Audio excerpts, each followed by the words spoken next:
হাতি এদিকে আসে? হ্যাঁ, কাঁঠাল খাবার আসে, ধান খাবার আসে। ও,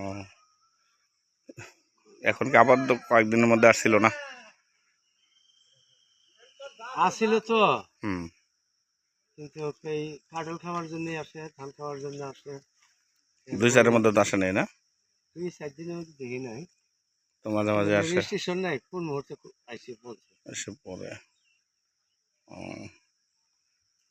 আসলে এখানে এই যে হাতি যে আসে, ওই যে মানুষের জীবন যে নাশ করে, মারি ফেলে মানুষ, তারপরেও কেন থাকেন আপনারা? ইয়া আল্লাহ, আমি না থাকি কই যাম? আমার যাওয়ার কি আর কোনো আর জায়গা নাই? না। এটা জঙ্গল বলা যায় না? জঙ্গলই তো এটা। জঙ্গল হইলেও কেউ জবরদখলে আছে, কি আরো একটা জায়গা আছে, তাই না? যদি পাহাড়ের মধ্যে যদি জঙ্গল হয়, হুম, হাতি তো আসলে জঙ্গলেই থাকে।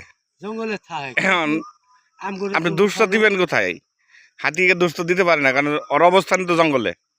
আমরা জঙ্গলে মানুষ, হলো আমরা আমরা জঙ্গলের বাইরে থাকি, তাই না? জঙ্গলের বাইরে থাকে, আমরা কিন্তু মানুষ। ওই বস্তি হিসেবে তাই আর কি। হ্যাঁ, আমরা জঙ্গলের বাইরে থাকি। হ্যাঁ। আমাদের থাকার কথা তো এখানে না, নাকি? না, এখানে থাকার কথা না। তাইলে তারপর আবার পশম তো বাদি আমরা বেরিয়েছে গা, হাতির এলাকায় আছি, হাতি এলাকায়।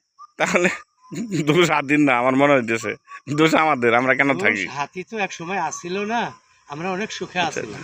ও, হাজার হাজার মন ধান আমরা ফসল ফলাইছি এই পাহাড়ের ভিতরে। কিছু একরের জমি আছিল, আবাদের জমি না আছিল, এগুলা আবাদ, প্রচুর আবাদ হয়েছিল। এই আবাদ দিয়ে আমগরে বহুত মানুষ, হাজার হাজার মানুষের সংসারই চলছে, আমরা সুখে চলছি। চোখে চলছেন। কিন্তু এখন এই হাতি আসার পরে আমার বহুত মানুষ ঢাকা শহরে গেছে গা, চলে গেছেন।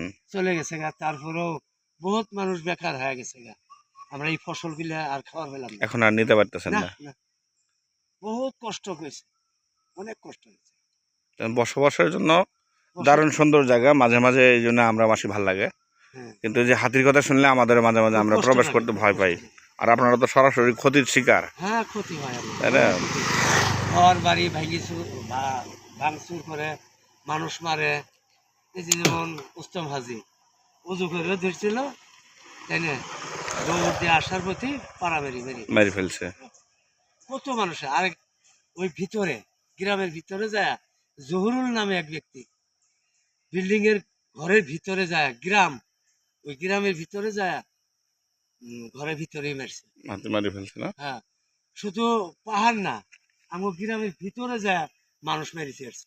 তাহলে আপনার যাই হোক, এগুলা সমাধান যেন হয়, ভবিষ্যৎ সরকার যেন এগুলো দেখে। আহা, সরকারে যদি এই হাতির নিয়ন্ত্রণ করলে হয়, আর আমরা কি সুখী হলাম হয়। আহা, আগে যেভাবে আমরা ফসল ফলাইছি, এই ফসলগুলো যেন আমরা যাক, দোয়া করি আপনাদের আপনাদের মানে এটার হোক, সমাধান আসুক। এই আমরা দুধনই গ্রামে থাকেন, তাই হ্যাঁ, না? দুধনই গ্রামে থাকি। আপনার নাম কি? আমার নাম মোহাম্মদ আমির হোসেন তিস্তি। ও, যাই হোক, সুখে থাকেন, আপনাদের জন্য আল্লাহ পাক যেন আমগরে ভালো হেফাজত রাখে। করুক, আল্লাহ হ্যাঁ, পাক আমগো শান্তি দান করুক। এই কামনাই করি। হ্যাঁ, আল্লাহ আগে হাফেজ ভাই। যেভাবে হ্যাঁ, চলছে সেইভাবে আমগো চলার তৌফিক দান করুক। আমিন। আমিন।